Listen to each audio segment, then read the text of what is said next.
বাংলাদেশ প্রথমে কেন ব্যাটিং করছে না, কেন টস জিতে বারবারই ফিল্ডিং নেয়া, কেন ব্যাটারদের ঝালিয়ে দেখছে না? অবশেষে তৃতীয় টি-20তে যা আদতে এশিয়া কাপের আগে বাংলাদেশের শেষ ম্যাচ, সেই ম্যাচে আগে ব্যাটিং করেছে টাইগাররা। মন ভরেছে কি দর্শকদের?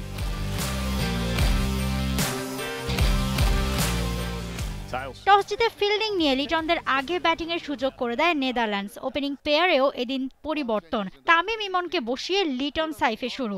দারুণ এই পরিবর্তন নজর কেড়েছে ভক্তদের। বাংলাদেশ শুরুটা করে ১৯ বলে ৩৯ রানের পার্টনারশিপ দিয়ে। সাইফ ও লিটন দুজনেই শুরুটা করেন মারমুখী। আফসোস নিজের ইনিংস বড় করতে পারেনি সাইফ।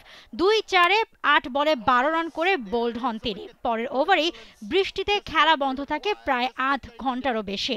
খেলা ফের শুরু হলে পাওয়ার প্লেতে ১ উইকেট হারিয়ে ৬৭ রান তোলে টাইগাররা।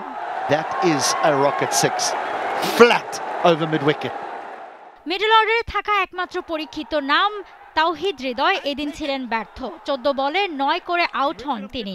তবে লিটন দাস তার ক্লাসিক ব্যাটিং দেখাতে ভোলেননি। ছিলেন টি-20তে তার হাইয়েস্ট রানের দিকে, ছিলেন সেঞ্চুরির দিকে।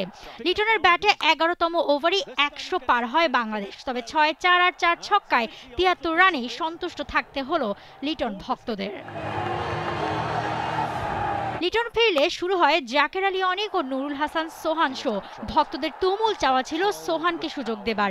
সেই সুযোগ দারুণভাবে কাজেও লাগিয়েছেন তিনি। মাত্র ২৩ বলে ৪২ রানের জুটি যখন এই দুজনের, তখন আবারও বৃষ্টিবাগড়া সিলেটে।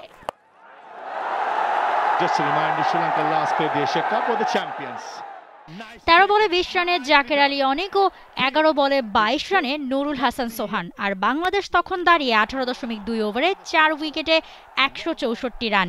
দ্বিতীয় দফার বেরসিক বৃষ্টি আর বাংলাদেশকে ব্যাটিংয়ে নামার সুযোগ তো দেয়নি, বরং বন্ধ হয়ে যায় তৃতীয় টি-20-র খেলা। ২-০-তে সিরিজ জেতে বাংলাদেশ, আর প্লেয়ার অব দ্য সিরিজ হন ক্যাপ্টেন লিটন কুমার দাস। এশিয়া কাপের আগে বাংলাদেশের শেষ প্রস্তুতি ম্যাচটা রয়ে যায় আধা আধুরাই। জুহাইরা মৌ, টে sports. For more updates, subscribe to our YouTube channel and click on the bell icon. Follow us on Facebook and Instagram. Download T-Sports app to enjoy exciting games and highlights. Visit tsports.com.